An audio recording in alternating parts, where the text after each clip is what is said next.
ونعوذ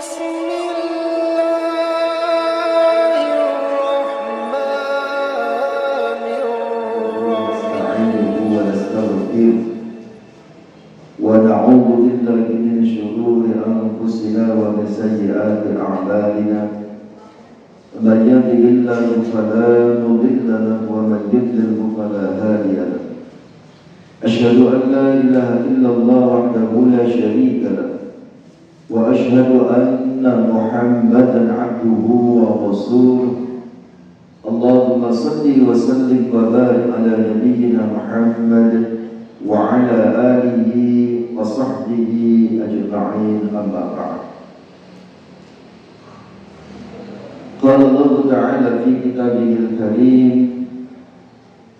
ولكل وجهة هو موليها فاستبقوا الخيرات صدق الله العظيم.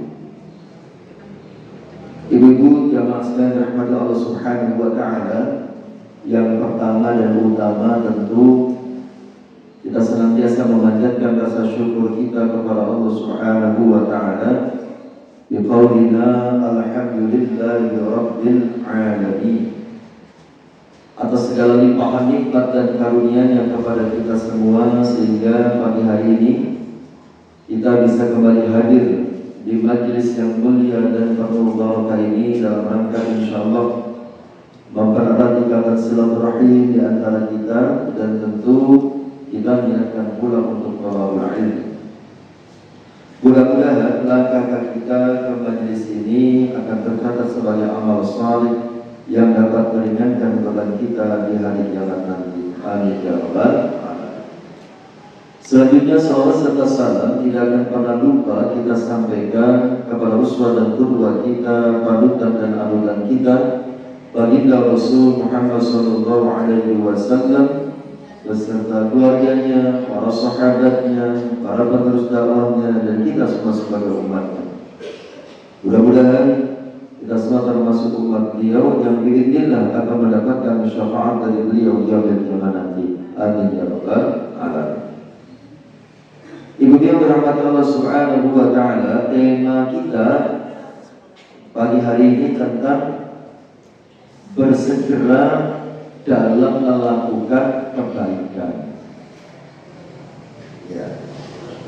Kita akan membahas tentang bersegera dalam melakukan kebaikan. Kita membahas tema ini tentu tujuannya ya untuk memotivasi, ya, memotivasi kita bersama, ya, agar tidak suka menunda pada saat kita mau melakukan kebaikan. Tema ini dilandasi dengan firman Allah Subhanahu wa taala, sumber rujukannya atau sumber inspirasi dari tema ini surah Al-Baqarah ayat 148. Dalam ayat ini Allah Subhanahu wa taala menjelaskan kepada kita walikulli wijhatun huwa muwalliha fastabiqul khairat. Walikulli, dan bagi setiap umat, wijhatun, arah kiblat, huwa muwalliha, tempat mereka menghadap. Fastabiqul khairat, maka berlomba-lombalah dalam membuat kebaikan. Ainama takunu yahdi bikumullahu jami'a, dimanapun kalian berada, pasti Allah akan mengumpulkan kalian semua pada hari kiamat. Innallaha ala kulli syai'in qadir, sesungguhnya Allah Maha Kuasa atas segala sesuatu. Inti dari ayat ini, ibu yang dirahmati Allah, setiap orang mungkin mempunyai latar belakang pendidikan yang berbeda, latar belakang sosial yang berbeda, ya, latar belakang organisasi atau bahkan agama yang berbeda. Nah, ini sudah menjadi sunnatullah, ya. Sudah menjadi hukum alam, ya, adanya perbedaan-perbedaan ini. Ya. Bahkan kata Allah Subhanahu wa Ta'ala dalam ayat selanjutnya, ya, yang paling penting adalah fastabiqul khairat. Silakan kalian berlomba-lomba dalam melakukan kebaikan. Kemampuan orang atau ilmu orang berbeda-beda, ya. Segala sesuatunya berbeda-beda. Makanya lakukanlah kebaikan itu, ya, sesuai dengan kemampuannya, ya. Intinya adalah berbuat baik, ya. Mari kita berlomba-lomba dalam melakukan kebaikan, bukan berlomba-lomba dalam melakukan keburukan. Apa ada orang yang berlomba-lomba dalam keburukan? Ada. Bisa jadi termasuk kita sendiri di dalam contoh. Mungkin kita suka mendengar ada kalimat begini, aku ini wong penaan. Ya. Tergantung bagaimana orang menyikapiku. Kalau dia baik kepadaku, aku akan berbuat baik kepadanya. Tapi kalau dia buruk dan jahat kepadaku, aku bisa lebih jahat darinya. Pernah mendengar kata begitu ya? Berarti orang ini berlomba-lomba dalam rangka keburukan. Begitu ya. Ketika ada orang mau berbuat buruk kepadanya, dia berusaha lebih buruk lagi. Nah, berarti ini berlomba-lomba dalam keburukan. Nah ini. Padahal perintah dari Allah, ya, sikap orang, watak orang, kiblat orang, ilmu orang, pendidikan orang berbeda-beda. Tapi kata Allah, berlomba-lomba dalam melakukan kebaikan. Ya. Saya pernah melihat, ya, sebuah cerita, ya. Entah fiktif, entah nyata, saya tidak tahu kisah ini, ya. Tapi isi atau pesan dari kisah ini yang perlu kita jadikan sebagai inspirasi. Ceritanya ada dua orang ibu, ya, masuk ke toko sepatu. Kemudian di dalam toko itu, ya, mereka berdua, dua orang ibu ini mengalami hal yang sama sebetulnya. Sama-sama mendapatkan pelayanan buruk dari pelayan toko. Jutek, judes, pokoknya gak enak pelayanannya. Nah, dua orang ibu ini menyikapinya berbeda. Ya. Yang satu santai saja, gitu ya. Dia tetap memilih-milih, dia tetap mencari barang yang dibutuhkannya. Ya. Dia tidak peduli dengan sikap dan pelayanan buruk dari pelayan toko itu. Santai saja. Yang satunya gergetan dengan begitu ya. Kemudian bertanya kepada yang santai, Mbak, jangan kok santai aja kok, biasa saja. Padahal itu pelayanannya kan buruk sekali. Jawabannya menarik, gitu kan?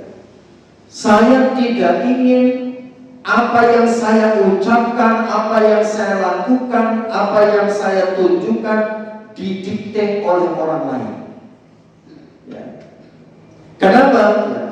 Karena baik dan buruk yang saya lakukan, ya, itu dampaknya itu juga saya sendiri yang akan menerima. Artinya, ya, saya tidak peduli dengan sikap pelayan itu, dia mau baik atau buruk, dia biarkan, akan menanggung resiko dan akibatnya. Dan saya tidak ingin terpengaruh oleh sikap buruknya. Karena saya bersikap baik atau bersikap buruk, ya saya sendiri nanti akan menerima resikonya. Kan ada ayatnya ini ya, dalam Al-Quran. Saya lupa surat apa itu yang hal jazaa'ul ihsan illa ihsan. Ar-Rahman apa ini? Ya, pokoknya antara dua surat itu. Hal jazaa'ul ihsan illa ihsan. Tidak ada balasan kebaikan kecuali kebaikan pula yang akan didapatkan. Ya. Nah, kembali masalah utamanya. Ya. Jangan suka berlomba-lomba dalam keburukan. Ya. Makanya salah satu kebaikan yang paling berat, adalah kita berbuat baik kepada orang yang jahat kepada kita. Gitu ya. Itu perbuatan baik yang paling berat, gitu ya. Kita menyambung silaturahim kepada orang yang memutus silaturahim dengan kita. Ya. Kita tetap memberi sesuatu kepada orang yang pelit dan tidak pernah memberikan sesuatu kepada kita. Wah, itu perbuatan banyak kan berat. Nah, ibu yang dirahmati Allah Subhanahu wa Ta'ala, saya baca tafsir dari ayat tadi Al-Baqarah 148, fastabiqul khairat, berlomba-lomba dalam kebaikan. Menurut Syekh Abdurrahman bin Nasir As-Sa'di, beliau mengatakan perintah berlomba dalam melakukan kebaikan, berlomba dalam melakukan kebaikan itu levelnya di atas perintah melakukan kebaikan. Jadi kalau cuma sekedar perintah melakukan kebaikan, bisa jadi mesti penting melakukan kebaikan, kan begitu ya. Tapi kalau berlomba, namanya berlomba itu kan ada kriteria, kan begitu ya. Namanya berlomba itu bukan sekedar melakukan, tetapi berusaha yang terbaik. Itu namanya berlomba. Makanya kata beliau, yang namanya berlomba dalam kebaikan itu mencakup mengerjakan kebaikan itu, menyempurnakannya, berusaha mengerjakannya sebaik mungkin, dan bersegera terhadap sebuah kebaikan. Contohnya, kita jogging sendiri dengan kita lari dalam lomba, kan beda, kan beda. Kita jogging sendiri, jalan sendiri, ya tidak perlu kita mempercepat, kita tidak perlu melakukan lari dengan teori yang terbaik, kan begitu ya? Ya biasa saja. Tapi kalau berlomba, maka kita akan adu kecepatan, adu teknik, melakukannya dengan sebaik-baiknya, itulah berlomba. Makanya kata Imam tadi namanya panjang, Syekh Abdurrahman bin Nasir As-Sa'di, perintah berlomba dalam melakukan kebaikan itu levelnya lebih tinggi dari sekedar perintah melakukan kebaikan. Ya. Kalau sudah melakukan kebaikan, ya seperti dilakoni, kan begitu ya. Tapi kalau berlomba, kita akan melakukan yang terbaik. Gitu ya. Seperti kita infak sedekah, kalau berlomba, gitu ya, maka kita kan akan menunjukkan yang terbaik, namanya berlomba, kan begitu ya. Infaknya dengan harta yang terbaik, dengan jumlah yang terbanyak. Tapi kalau sekedar melakukan kebaikan, ya usah ini, kan begitu ya. Ibu yang dirahmati Allah Subhanahu wa Ta'ala. Dan kata beliau, Syekh Abdurrahman bin Nasir As-Sa'di kemudian mengatakan begini, barang siapa yang ketika di dunia ia gemar berlomba dalam kebaikan, maka kelak di akhirat ia akan mendapat kesempatan menjadi golongan yang lebih dahulu masuk ke surga. Jadi di akhirat itu, kalau dalam, saya suka lupa nama surat dan ayat berapa, tapi saya ingat ayatnya. Antara Ar-Rahman atau Al-Waqi'ah, jadi bisa cek lagi. Wa kuntum azwajan thalatha, fa ashabul maimanati ma ashabul maimanah. Surat apa itu? Al-Waqi'ah. Nah, di dalam ayat itu Allah menceritakan kepada kita, wa kuntum azwajan thalatha, fa ashabul maimanati ma ashabul maimanah, wa ashabul mash'amati ma ashabul mash'amah, was-sabiquna as-sabiqun ulaika al-muqarrabun fi jannah, dan seterusnya. Ya. Di dalam ayat itu Allah menjelaskan, nanti kita manusia di akhirat itu terbagi menjadi 3 golongan. Ya. Ada golongan kanan, sungguh beruntung golongan kanan. Dalam tafsirnya dijelaskan, golongan kanan itu nanti pada saat dikumpulkan di padang mahsyar, dia itu berada di sisi kanan arasy-Nya Allah. Golongan ini ya nanti menerima buku catatan amal dengan tangan kanan, kemudian masuk surga. Wa ashabul masy'amati ma ashabul masy'amah. Dan ada golongan kiri di sebelah sisi kiri arasnya Allah. Nanti dia menerima buku catatan amal dari tangan kiri, kemudian digiring masuk ke dalam neraka. Satu golongan lagi, was-sabiqun as-sabiqun. Ya. Satu kelompok yang berada di dekat Allah, di hadapan Allah. Nanti dia masuk surganya duluan. Jadi yang masuk surga ada dua golongan.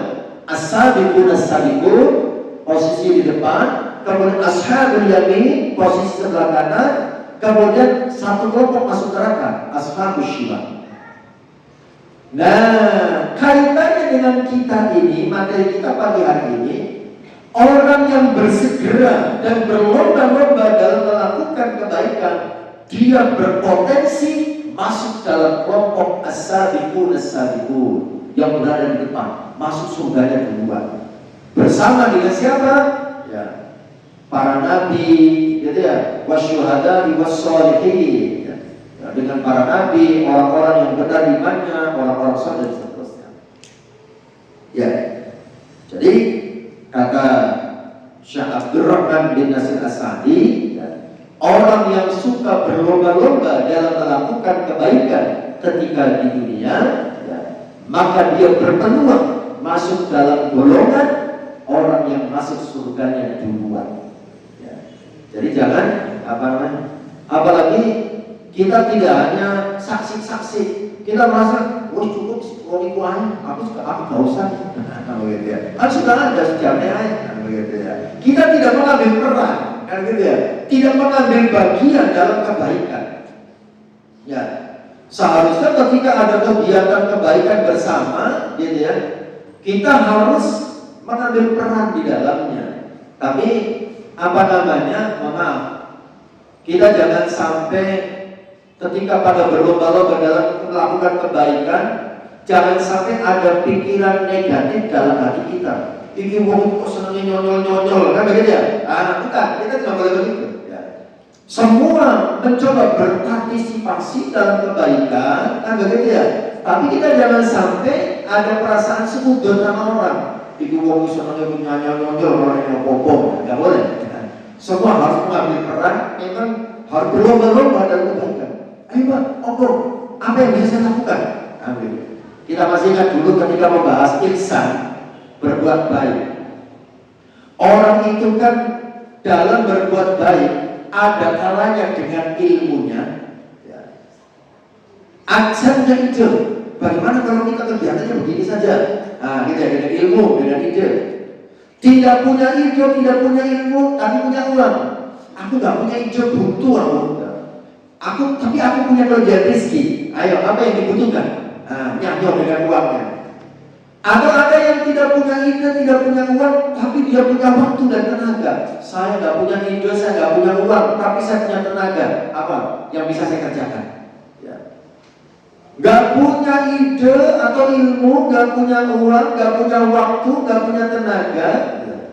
Minimal, ihsan yang paling minimal, kehadiran yang tidak menjadi masalah bagi orang lain. Begitu ya. Itu ihsan paling minimal, gitu ya. Soalnya ada orang itu yang ide gak punya, duitnya gak keluar, waktu, pikiran dan tenaga juga gak ada, tapi kerjaannya itu. Sembarang salah, kan begitu ya. Akhirnya apa? Kehadirannya tidak disukai, kepergiannya disyukuri. Alhamdulillah, wongnya gak enak, aman-aman. Wongnya teko, jangan kata begitu. Alhamdulillah, wongnya gak teko, aman. Begitu ya. Kalau orangnya ada, gitu ya, semua pada kasakusuk. Delok. Lek wong ini sembarang salah. Begitu ya. Itu mengerikan kalau ada orang yang seperti itu, kan gitu ya. Kehadirannya tidak disukai, kepergiannya disyukuri. Oke. Jadi berbuat baiklah, berlomba-lomba dalam melakukan kebaikan semampunya, sebisanya. Karena Allah juga mengatakan, fattaqullaha mastata'tum. Bertakwalah kalian semua kepada Allah semampu kalian. Ya, berlomba-lomba, bersegera, tapi disesuaikan dengan kemampuan. Ya. Tidak harus memaksakan diri pada saat kita melakukan kebaikan yang sebetulnya kita belum mampu mengerjakannya. Oke. Kemudian berikutnya,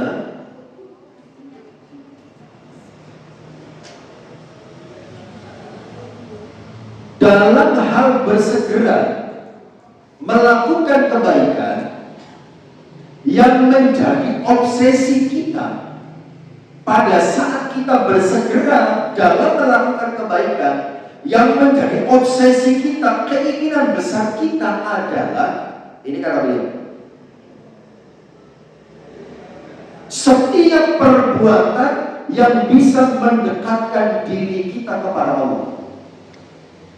Dalam bersegera melakukan kebaikan, yang menjadi obsesi kita, keinginan kita adalah segala sesuatu yang akan mendekatkan diri kita kepada Allah.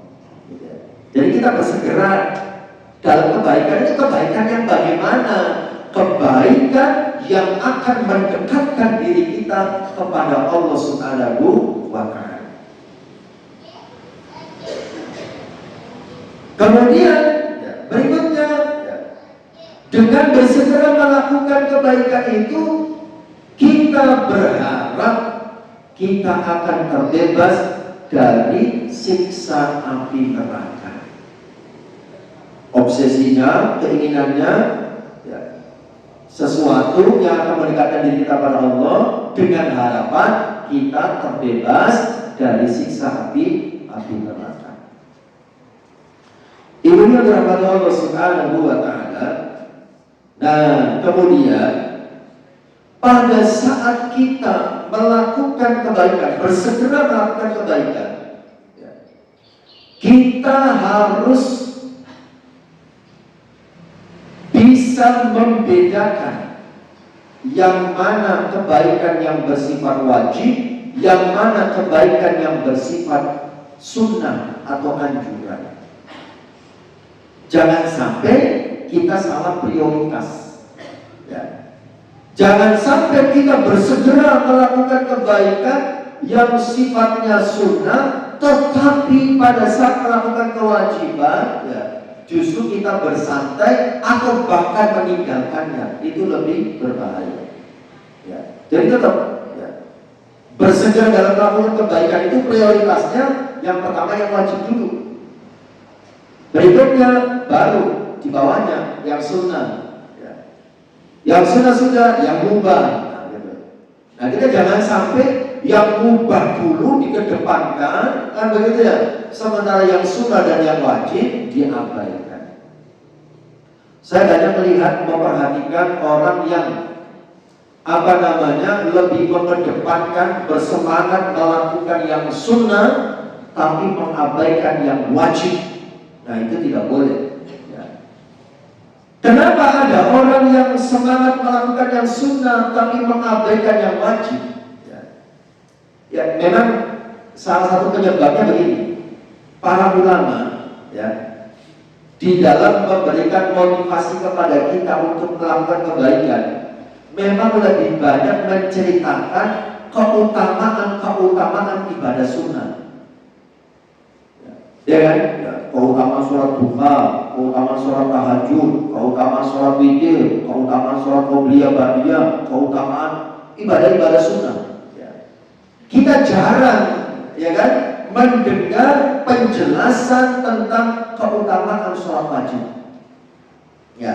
Sehingga orang dalam melakukan sholat wajib kelihatannya nggak ada gregetnya, gitu ya.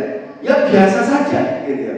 Terkesan hanya sekedar menggugurkan kewajiban. Tapi kalau ibadah sunnah itu luar biasa semangatnya. Nah, ini sebetulnya kurang tepat, gitu ya, kurang tepat. Ulama tidak menjelaskan keutamaan ibadah wajib, lebih banyak menceritakan keutamaan ibadah sunnah. Karena memang, ya, ibadah wajib itu kan dimotivasi ataupun tidak, kan tetap wajib dilakukan. Kan begitu ya? Tapi kalau ibadah sunnah, kalau tidak dimotivasi, kadang-kadang kita malas mengerjakannya. Memang ada alasannya. Tetapi kita sebagai pelakunya, pelaku ibadah, gitu ya, tetap harus memahami prioritas. Ya.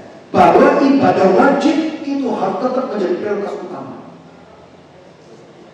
Contoh, kalau kesalahan yang suka dilakukan oleh bapak-bapak seumpamanya, ya, mendapatkan penjelasan tentang keutamaan sholat tahajud, keutamaan qiyamul lail di sepertiga malam yang ketiga, akhirnya berusaha keras melakukannya, itu bagus, itu luar biasa. Tetapi kalau ya, melakukan qiyamul lail sepertiga malam yang ketiga, kemudian di siang hari dia menjadi tidak produktif dalam bekerja, kemudian mengkambing hitamkan qiyamul lail, nah ini masalah. Paginya di tempat kerja ngantuk, tidak produktif, kan begitu ya. Ditanya sama temannya apa-apa, ya kok kelihatan lemas, nggak semangat. Masya Allah, semalam saya habis-habisan qiyamul lail. Jadi kan tahu sendiri, qiyamul lail itu keutamaannya segala macam diceritakan. Begitu ya. Tapi tunggu di tempat kerja. Masih lebih kalau ngantuk-ngantuk di tempat kerja masih berangkat. Yang repot itu kalau nggak berangkat kerja, tidur di rumah.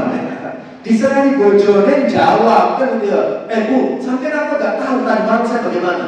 Apa yang saya kerjakan? Saya ini sholat malam itu luar biasa. Ya mohon dimaklumi kalau saya paginya ngantuk. Nah ini, ya ini yang salah prioritas. Ya, jadi tetap hal-hal yang wajib itu harus menjadi prioritas kita di dalam bersegera mengerjakannya. Mohon maaf, jangan sampai salah tafsir. Berarti Ustaz Nawawi menyampaikan ibadah sunnah, bukan?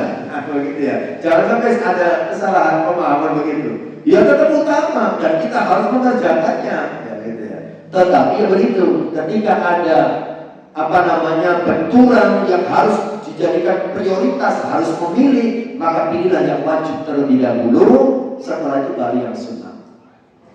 Makanya untuk memotivasi ibadah wajib dan menunjukkan bahwa ibadah wajib itu lebih penting dari ibadah sunnah, Rasul pernah mengatakan begini, siapa yang sholat isya berjamaah kemudian sholat subuhnya juga berjamaah, maka pahalanya seperti qiyamul lail sepanjang malam. Nah itu artinya apa? Rasulullah ingin menegaskan bahwa ibadah wajib itu tetap lebih utama daripada yang sunnah. Orang sholat isya berjamaah, sholat subuhnya berjamaah, itu pahalanya lebih baik dari qiyamul lail sepanjang malam. Nah begitu ya. Nah itu untuk menunjukkan bahwa ibadah wajib tetap menjadi prioritas. Soalnya kadang-kadang suka ada ya orang sholat tahajud luar biasa, gitu. Pas jelang subuh ngantuk. Nah begitu ya. Akhirnya subuhnya nggak jamaah. Yang parah itu kalau subuhnya kesiangan, kan gitu ya. Gara-gara apa? Sholat tahajud. Nah berarti dia salah memanage dan salah motivasi. Ya. Baik, kembali lagi ke masalah utamanya, ya. Bersegera dalam melakukan kebaikan itu tetap kita harus tahu prioritasnya. Ibu yang dirahmati Allah Subhanahu wa Ta'ala. Nah sekarang kita akan membahas apa tipsnya agar kita itu bisa bersegera dalam melakukan kebaikan. Ya. Kita sudah bahas ya kebaikan ini yang dimaksud apa ya. Tadi kan ada yang wajib, ada yang sunnah dan seterusnya. Nah sekarang setelah kita tahu prioritas kebaikan yang harus dilakukan, apa tipsnya? Bagaimana caranya agar kita bisa bersegera dalam melakukan kebaikan? Saya mengutip pendapat Imam An-Nawawi. Jadi bukan pendapat saya. Ya. Kita ingat ya, nama Nawawi di dunia ada 3 ya. Ada Imam Nawawi dari Baghdad, ada Syekh Nawawi dari Banten, ada Nawawi saja dari Pare. Jadi ini Nawawi Pare mengutip pendapatnya Imam Nawawi dari Baghdad. Kata Imam Nawawi, agar kita bersegera dalam melakukan kebaikan, yang pertama jauhi kata-kata nanti dulu. Ya, jauhi kata-kata nanti dulu. Saksi-saksi katanya. Situ dilukas ya. Nah ini, jauhi kata-kata nanti dulu. Kata Syekh Nasir As-Sa'di tadi, ya. Begini, ada penjelasan. Kenapa kita dilarang saksi-saksi? Oh ini pendapatnya Hasan Al-Basri. Hasan Al-Basri. Kata Hasan Al-Basri, Imam Nawawi mengutip pendapat Hasan Al-Basri ya. Poin satu ya, jangan suka berkata nanti dulu atau hindari kata nanti dulu. Kata Hasan Al-Basri, iya kawan taswif dan seterusnya. Jauhi berkata nanti. Kenapa? Karena kamu adalah apa yang ada hari ini dan bukan esok hari. Kamu adalah ya, apa yang ada hari ini. Artinya apa? Kesuksesan kita di masa depan, keselamatan kita di masa depan itu ditentukan dengan apa yang kita lakukan saat ini. Saat ini kita ngapain? Itu yang menentukan nasib kita di masa yang akan datang. Bukan ditentukan oleh apa yang kita lakukan besok. Karena besok belum tentu datang. Ya. Jangan suka menunggu-nunggu waktu, karena waktu tidak pernah menunggu kita.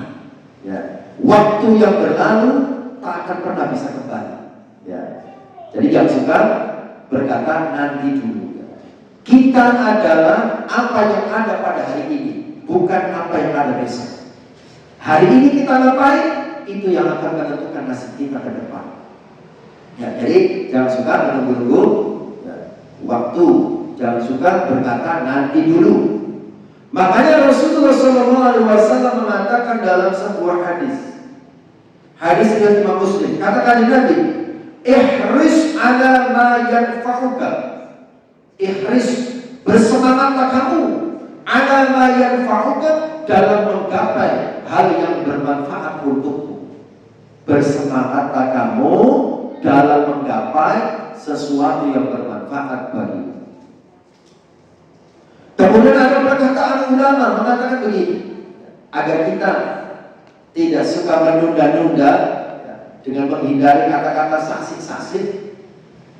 Perkataan ulama begini, ma ahbabta ayyakuna ma'aka fil akhirah if'al bil yawm. Ma, sesuatu ahbabta yang kamu sukai, ayyakuna ma'aka fil akhirah, sesuatu itu akan menemanimu di akhirat, if'al bil yawm, lakukan sesuatu itu saat ini. Kita masih ingat ya, dulu pada saat kita membahas tentang perjalanan ruh setelah kematian. Kita ingat ya, ruhnya orang beriman dan ruhnya orang kafir. Nanti di alam barzakh atau di alam kubur, kita itu akan ditemani oleh amal kita ketika di dunia. Kalau kita di dunia melakukan amal soleh, amal yang baik, maka kita di alam kubur ditemani oleh amal soleh kita. Amal soleh itu diantaranya apa? Yuk kita sholat, yuk kita puasa, yuk kita ngaji, yuk kita pergi haji, qiyamul lail, mendatangi majlis taklim dan seterusnya. Itu amal soleh. Nanti amal soleh yang pernah kita lakukan di dunia itu akan menemani kita di alam barzakh, di alam kubur, dalam wujud orang sangat bagus, baunya sangat wangi, sampai datangnya hari kiamat. Bagi orang yang pada saat di dunia melakukan amal yang buruk, maka amal buruk itu juga akan menemaninya dalam rupa yang buruk dan baunya seperti bau bangkai, menemani sampai datangnya hari kiamat. Nah, kata para ulama, apa yang kamu sukai untuk menemanimu di akhirat, lakukan itu. Apa yang kamu benci menemanimu di akhirat, tinggalkan itu. Dan kita mau ditemani oleh amal baik atau amal buruk. amal baik, lakukan kebaikan itu saat ini. Jangan suka menunggu-nunggu waktu, jangan suka menunda-nunda, jangan suka mengatakan nanti dulu. Ya, seperti contoh kasus yang banyak kita alami, termasuk saya juga sering tergoda begitu. Pagi hari, ya, habis subuh kita mendapatkan motivasi untuk membaca Al-Quran. Ya. Kemudian bersemangat. Setelah itu mau mewujudkan baca Al-Quran pagi hari. Digoleki Qurannya. Ternyata Qurannya bersebelahan dengan HP. Itu kira-kira yang dibuka HP dulu apa Quran dulu? Nah itu, hati-hati gitu ya. Kadang-kadang Quran sinyalnya kalah gitu ya, sinyalnya. Ya. Itu bisikan hati kecil yang namanya hawa nafsu. Ingat ya, dalam tubuh kita manusia itu ada yang namanya hawa nafsu. Hawa nafsu itu pekerjaannya apa? Inna nafsa la'ammaratun bisu. Hawa nafsu itu selalu menyuruh kepada keburukan. Ya, makanya hawa nafsu itu harus diredam. Ya, meredam hawa nafsu itu dengan cara apa? Banyak berzikir, qiyamul lail, banyak berpuasa, itu untuk meredam hawa nafsu supaya lebih terkontrol. Nah itu pada saat kita mau baca Al-Quran, hawa nafsu bisikin, buka HP dulu, takutnya ada orderan. Nah, kok ini pesanan loh, ayo kan dibuka. Kok telat, kok malah pesannya mau liyo, kan gitu ya?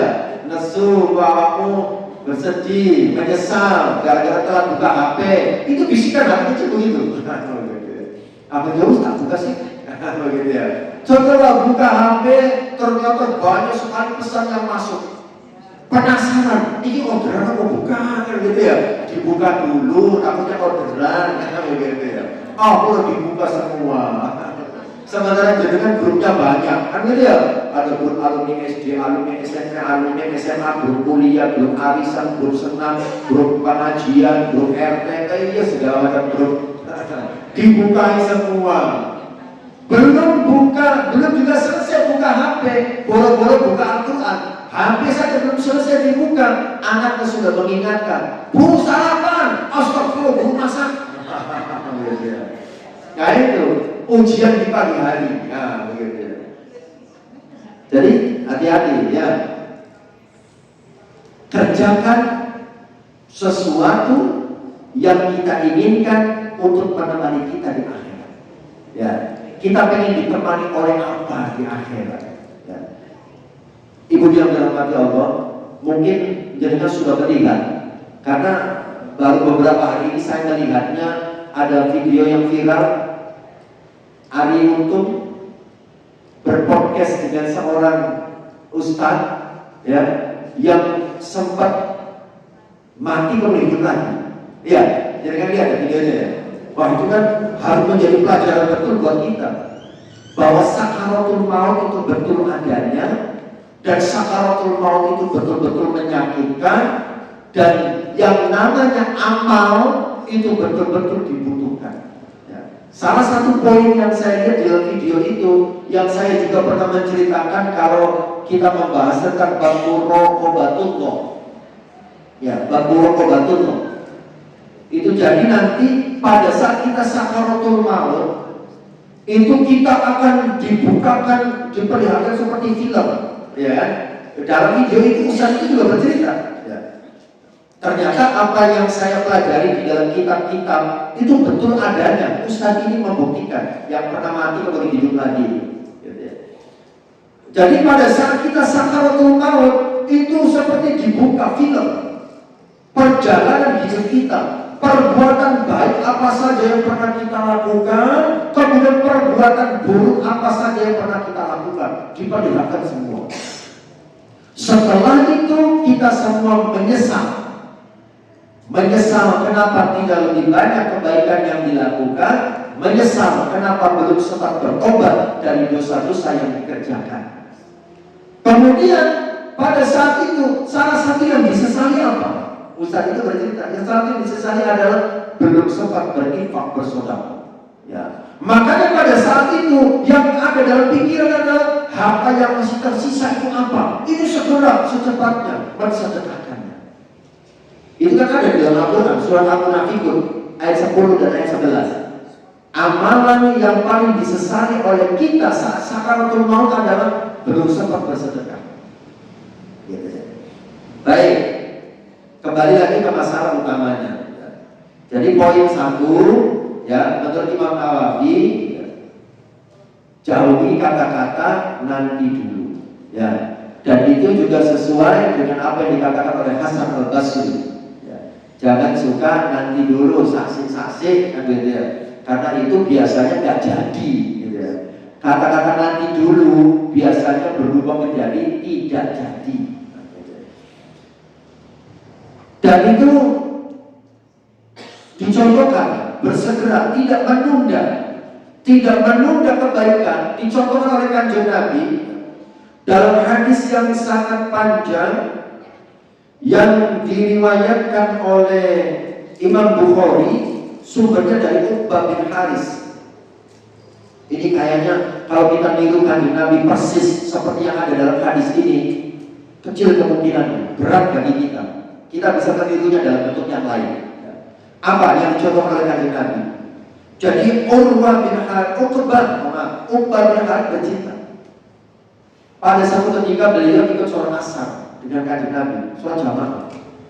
Selesai salam, Nabi langsung bangkit dari tempat duduknya waktu sholat, kemudian masuk ke rumah. Padahal biasanya Nabi dia berzikir dulu, berdoa dulu, itu langsung bangkit, ya, meninggalkan tempat sholat langsung ke rumah. Tapi setelah itu Nabi balik lagi. Nah, pada saat balik lagi itu, ya, Nabi SAW bercerita, mengatakan begini. Saya ingat pada sepotong emas yang ada di tempat saya. Maka saya tidak senang kalau benda itu mengganggu pikiranku untuk menghadap Allah. Oleh sebab itu, saya menyuruh supaya benda tadi dibagi-bagikan. Masya Allah. Selesai sholat, ingat di rumah masih ada emas. Begitu ya. Rasulullah pulang, kemudian menyuruh emas itu dibagi-bagikan. Kalau kita bersegera mengosongkan kotak emas atau bersegera memenuhi kotak emas. Ingat itu kotaknya masih besar itu ya, masih muat itu kalau beli lagi, ya, begitu ya. Itu Rasul itu diingat, Masya Allah. Ya, ingin bersegera, ya, membagi-bagikan harta yang masih tersisa karena takut menjadi beban nanti di akhirat. Kalau kita ya tidak harus persis seperti itu, kan begitu ya. Tetapi minimal bersegera melakukan kebaikannya, itulah yang perlu kita teladani. Ya. Bersegera melakukan kebaikannya kebaikan apa? Ya disesuaikan dengan kemampuan kita masing-masing. Tidak harus sama antara yang satu dengan yang lain. Yang kedua, apa tipsnya agar kita bisa bersegera dalam melakukan kebaikan? Kita harus berjamaah. Artinya berjamaah itu berkomunitas. Jangan suka sendirian dalam melakukan kebaikan. Ya memang ada saatnya kita sendirian, ya. Tetapi kalau bisa kita berkomunitas, berjamaah. Kenapa? Karena dengan berjamaah itu bisa saling memotivasi, ya, bisa bahkan gitu ya, bisa saling mengevaluasi, bisa saling berbagi informasi. Contohnya, jangan ikut kajian kurma. Ini ada grup WA-nya nggak? Ada grup WA-nya? Ada ya? Ini yang hadir ikut semua di grup WA-nya. Ya, kalau bisa hadir, ikut di grup WA-nya. Supaya apa? Bisa saling memotivasi, bisa saling menyemangati, bisa saling mengevaluasi, bisa saling berbagi informasi. Ya, apalagi kan anggota di grup WA dengan ada daftar hadirnya. Ada daftar hadirnya. Nah, panitia ya, bisa ngecek daftar hadir dengan grup WA, siapa yang tidak hadir? Ya. Itu ditanyakan dalam rangka untuk menunjukkan kepedulian. Itu dilakukan oleh Rasulullah SAW. Kanjeng Nabi pernah dengar cerita sahabat Taubat Ya. Itu namanya itu ada yang mengatakan Thauban. Kalau kata Ustaz Adi Hidayat namanya Ustaz sahabat Thauban. Tapi di dalam kitab-kitab itu ada yang menyebut namanya sahabat Syahban. Ceritanya begini. Sahabat Thauban ini salah satu sahabat yang tidak pernah meninggalkan sholat berjamaah. Ya. Bahkan beliau punya tempat yang tetap di sebelah kanan, pojok kanan. Pada satu ketika sholat subuh, ya, Nabi SAW imam sholat subuh, ya, setelah qomat seperti biasa sebelum takbiratul ihram, imam menghadap ke belakang. Ternyata imam menghadap ke belakang itu bukan hanya untuk merapikan barisan, tetapi untuk melihat dan memastikan siapa yang tidak datang sholat berjamaah. Nabi melihat di tempatnya sahabat Thauban kok orangnya tidak ada. Nabi bertanya, Thauban mana? Kata para sahabat, tidak tahu ya Rasulullah. Ya sudah, ditunggu dulu sebentar. Ditunggu sebentar. Kok gak datang-datang kan begitu ya? Akhirnya sudah, qomat. Kita sholat. Setelah itu selesai sholat, Nabi kembali menghadap ke belakang. Kan imam kembali menghadap ke belakang. Itu juga untuk memastikan siapa yang tidak ada. Thauban tidak ada. Akhirnya Rasulullah SAW mengajak para sahabat, ayo kita silaturahim ke rumah sahabat Thauban. Takutnya ada apa-apa. Dan kemudian sampai di rumah sahabat Thauban, yang keluar menemui tamu yaitu Rasulullah, para sahabat, istrinya. Rasul bertanya, ini rumah sahabat, betul? Bisa kami ketemu dengannya? Karena tadi pagi tidak datang sholat jamaah subuh, kata Rasulullah. Istrinya mengatakan, sahabat Thauban sudah meninggal tadi pagi. Nah, kalau mau diceritakan dari banyak sisi, banyak inspirasi, hikmah yang bisa kita petik dari kisah ini. Tapi yang ada hubungannya dengan kita saat ini adalah disitulah kita pentingnya berjamaah, ya, berkomunitas. Bisa saling menunjukkan kepedulian, bisa saling memotivasi. Kita baru belajar agama. Kalau kita sendirian, kadang-kadang rasa-rasa. Tapi kalau kita datang ke majelis taklim, ternyata banyak orang yang sama dengan saya ingin mempelajari agama dengan lebih baik lagi. Tumbuh semangatnya. Ketika tidak datang, atau ketika ada kajian, temannya saling mengingatkan. Kan mesti ada bestie, kan gitu ya, best friend, ya, teman akrab, ya. Mengingat, Pak, jangan itu yo, siswa pengajian yo, nah, gitu ya. Itu pentingnya berjamaah. Itu pentingnya berjamaah. Nah, ada lagi yang lebih ekstrim positifnya, positifnya lebih baik lagi.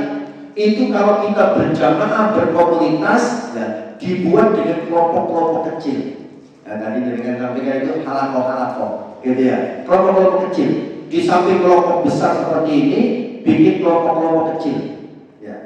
Saya punya kelompok-kelompok kecil, binaan anak-anak muda, remaja-remaja, ya, paling banyak 10 orang. Gitu. Istri saya juga di Pare itu punya kelompok-kelompok kecil, binaan, ya, sedikit-sedikit kelompoknya. Tujuannya apa? Kalau kelompok kecil itu, ya, kita bisa menerapkan target ibadah, saling memotivasi antara satu dengan yang lain. Jadi biasanya kegiatannya begini kalau yang saya lakukan, kelompok-kelompok kecil pengajian, kumpul, menikah, gitu ya, kemudian baca Quran, bergantian baca Al-Quran, yang satu membaca, yang lain menyimak. Ya. Kemudian juga kalau disepakati, ya, setiap minggu, setiap pekan itu ada setoran hafalan, ya, hafalan. Sesuaikan dengan kemampuan. Disepakati surat apa dulu yang akan kita hafalkan dan kita setorkan di situ. Selesai membaca Al-Quran atau setor hafalan, kemudian materi, nah, dari ustaznya atau ustazahnya, materi. Kemudian didiskusikan materi itu. Setelah itu ada yang namanya mutaba'ah yaumiyah, evaluasi ibadah harian. Itu ada formnya, ada bukunya. Silakan masing-masing, ya, mengisi. Ya. Ada kalanya juga tidak mengisi form gitu ya, tapi saling bercerita. Jadi yang dievaluasi pada harian. Kalau kami laki-laki diantaranya evaluasinya adalah sholat jamaah. Di mana satu minggu ini sholat jamaahnya bolong berapa kali, gitu ya.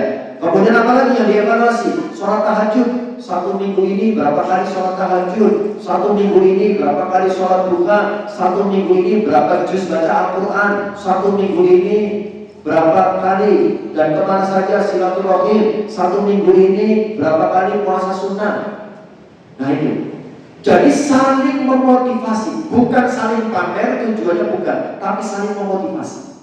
Ketika ada yang kelihatannya kendor ibadahnya, maka ustadznya mengajaknya berdiskusi, bertanya lebih dalam. Ya gitu ya. Jadi kan progres ibadahnya kok menurun, ada masalah, ada yang bisa dibantu.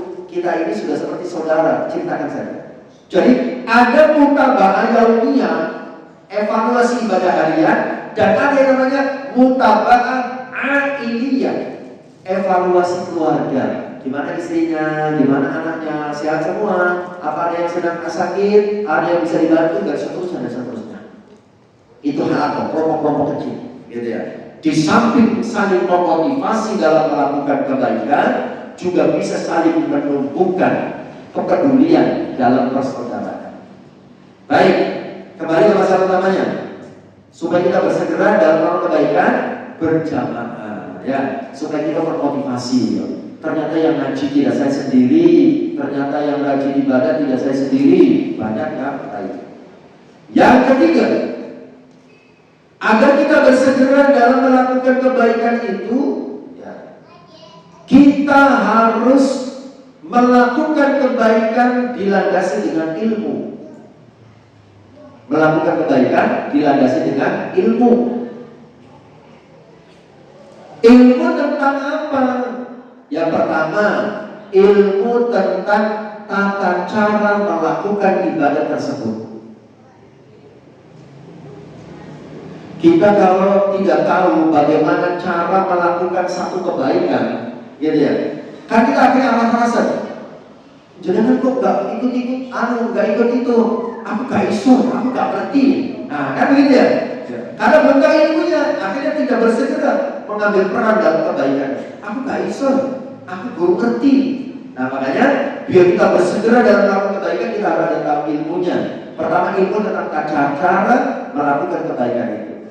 Yang kedua, ilmu tentang keutamaan kebaikan yang akan dilakukan. Ya, keutamaannya. Contoh, kita ini bersegera pada saat melakukan sholat tahajud yang mulai, kita harus tahu apa sih manfaatnya, apa sih keutamaannya. Karena kita ini kan seringkali untuk melakukan sesuatu itu kan bicara untung rugi, ya. Untungnya apa ya? Kalau saya melakukan ini, nah begitu ya. Nah, bila kita tahu keuntungannya dan termotivasi mengerjakannya, harus tahu apa keutamaannya. Sholat tahajud, apa sih keutamaan sholat tahajud? Ternyata banyak sekali, gitu ya, keutamaan sholat tahajud. Yang paling utama, ayyaba'ataka maqaman mahmuda, diberikan kedudukan yang terpuji, kedudukan yang mulia oleh Allah Subhanahu wa Ta'ala. Manfaat yang lainnya diantaranya apa? Kalau kata Rasulullah, wa quttoridatul lidda'i anil jasadi, menyehatkan badan. Qiyamul lail itu menyehatkan badan, gitu ya. Nah, itu diantara manfaat. Ya. Kemudian mukaffiratul anis sayyi'ah, bisa menghapus dosa-dosa, dan banyak lagi keutamaan yang lainnya. Nah kita harus tahu, kita ingin bersegera dalam membaca Al-Quran. Apa sih manfaatnya baca Al-Quran? Kita pelajari keutamaan membaca Al-Quran, supaya kita bersegera. Eman-eman ya, kalau kita tidak bersegera melakukannya, karena kebaikannya sangat luar biasa, keutamaannya sangat luar biasa. Ya. Infak sedekah, biar bersegera, kita harus tahu apa sih keutamaannya. Ya. As-shadaqatu tadfa'ul bala, sedekah itu bisa menolak bahaya. Nah, di antaranya begitu. Ya. Nah, itu bisa menumbuhkan semangat. Banyak bersedekah supaya terhindar dari bala bencana, mara bahaya, wabah dan seterusnya. Ya. banyak bersedekah. Di antaranya untuk memotivasi kita bersegera dalam melakukan infak sedekah. Oke. Yang terakhir, ibu yang dirahmati Allah, agar kita bersegera dalam melakukan kebaikan, usahakan berorientasi akhirat. Ya, berorientasi akhirat. Artinya kita melakukan berbagai macam kebaikan itu tujuannya untuk mencari bekal agar kita selamat dan bahagia di akhirat. Karena di dunia ini cuma sebentar. Kata Rasulullah, "Kun fid dunya ka'annaka gharibun aw 'abiru sabil." Posisikan dirimu dalam kehidupan dunia ini seperti orang asing atau seperti seorang musafir. Ya, kita berada di satu tempat, ya, kita sebagai orang asing, bukan penduduk asli negeri itu, maka kita tidak perlu melakukan banyak aktivitas di situ. Karena kita orang asing di situ, kita punya kampung halaman sendiri. Kita sebagai musafir cuma numpang lewat. Ya, jangan terlalu asik di situ. Kita punya tujuan akhir kampung halaman kita. Kampung halaman kita orang beriman adalah akhirat. Ya, dunia ini bukan kampung halaman kita. Makanya kita fokus pada saat di dunia mencari bekal untuk akhirat. Ibu yang dirahmati Allah, dalilnya mana agar kita berorientasi akhirat? Ali Imran 133. Allah Subhanahu wa taala menyuruh kita, wasari'u ila maghfiratin min rabbikum wa jannatin 'arduha as-samawati wal ardu 'iddat lil muttaqin. Wasari'u, Ali Imran 133 ya. Bersegeralah kalian semua. Kita disuruh bersegera. Bersegera apa? Ila maghfiratin, untuk mendapatkan ampunan. Min rabbikum, dari Tuhan kalian. Ya. Jadi kita dalam melakukan segala sesuatu itu harus bersegera dan orientasinya akhirat. Di antara orientasi akhirat itu adalah mendapatkan ampunan dari Allah Subhanahu wa taala atas segala dosa yang kita lakukan di dalam hidup kita. Kemudian apa lagi kata Allah? Wa jannatin, bersegeralah untuk mendapatkan surga. Arduha as-samawati wal ard, yang luasnya surga itu seluas langit dan bumi. U'iddat lil muttaqin, yang disediakan untuk orang yang bertakwa. Bersegera mendapatkan surga itu bukan berarti bersegera untuk mati. Kan kalau masuk surga mati dulu, bukan. Bersegera mendapatkan surga itu artinya bersegera melakukan amal yang menyebabkan kita masuk surga. Nah, bersegera dalam melakukan amal, jangan juga menunda-nunda. Orientasi akhirat. Dan kalau kita orientasinya akhirat itu, ya, ibu yang dirahmati Allah, kita tidak akan melambung karena pujian dan tidak akan surut karena bulian.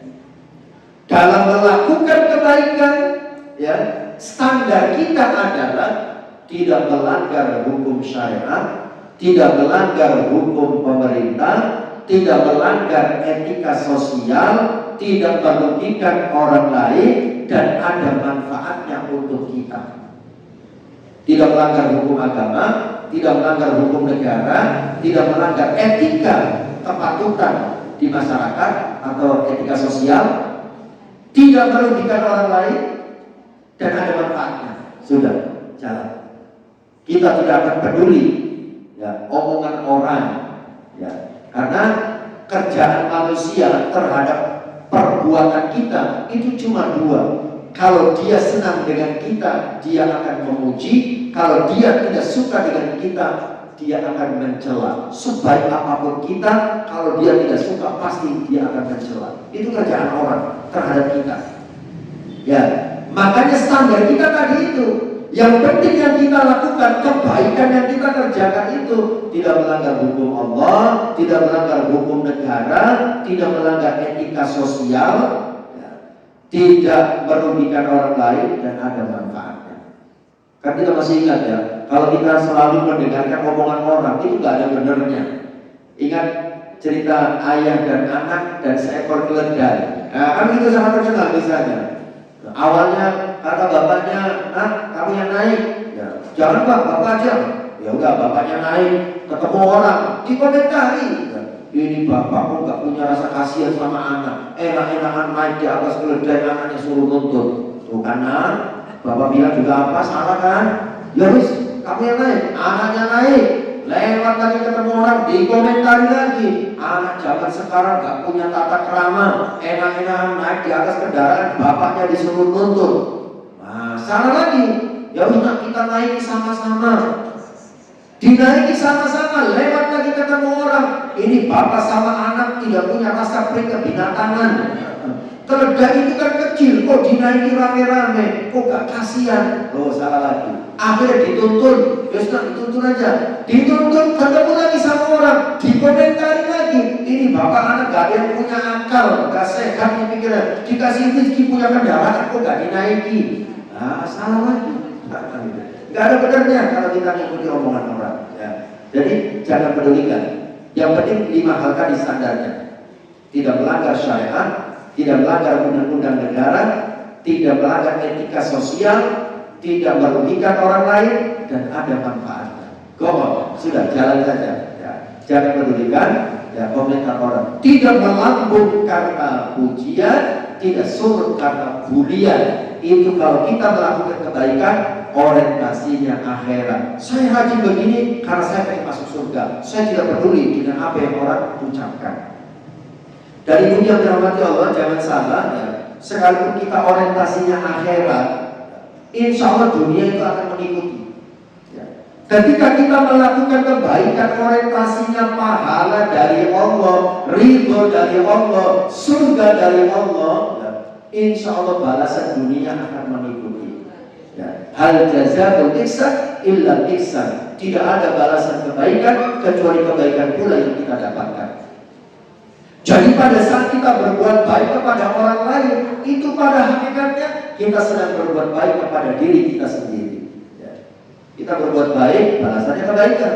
Kita berbuat buruk, balasannya juga keburukan.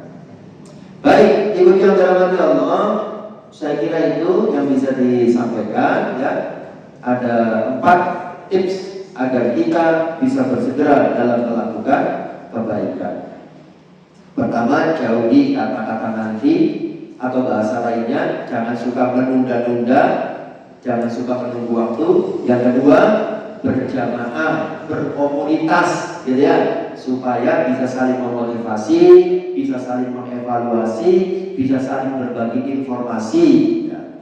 Kemudian yang ketiga, dibekali dengan ilmu, ya, bersungguh-sungguh dalam melakukan kebaikan dengan cara membekali dengan ilmu tentang cara melakukan kebaikan dan ilmu tentang keutamaan kebaikan. Kemudian yang keempat, orientasinya akhirat.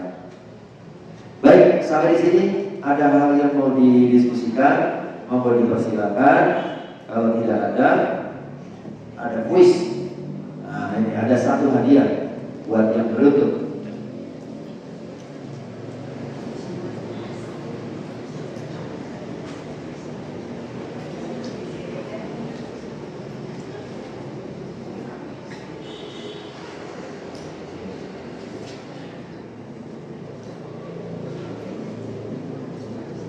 Aman?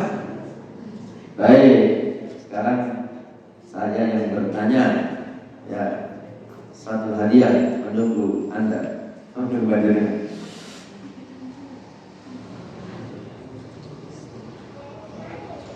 Pertanyaannya apa?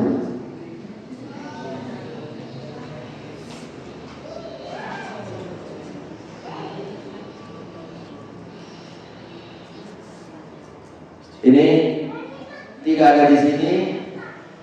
Jawabannya sepaham panjenengan. Sebutkan salah satu keutamaan membaca Al-Quran. Tidak harus menyebutkan riwayat hadisnya, pokoknya apa? Keutamaan membaca Al-Quran itu apa?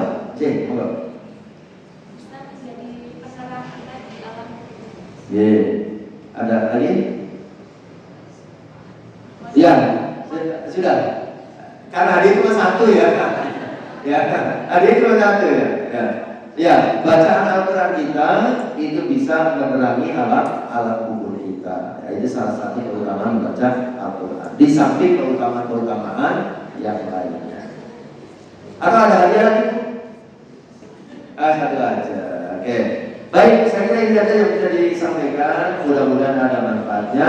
Kurang lebihnya saya mohon maaf. Ihdinas siratal mustaqim. Assalamualaikum warahmatullahi wabarakatuh.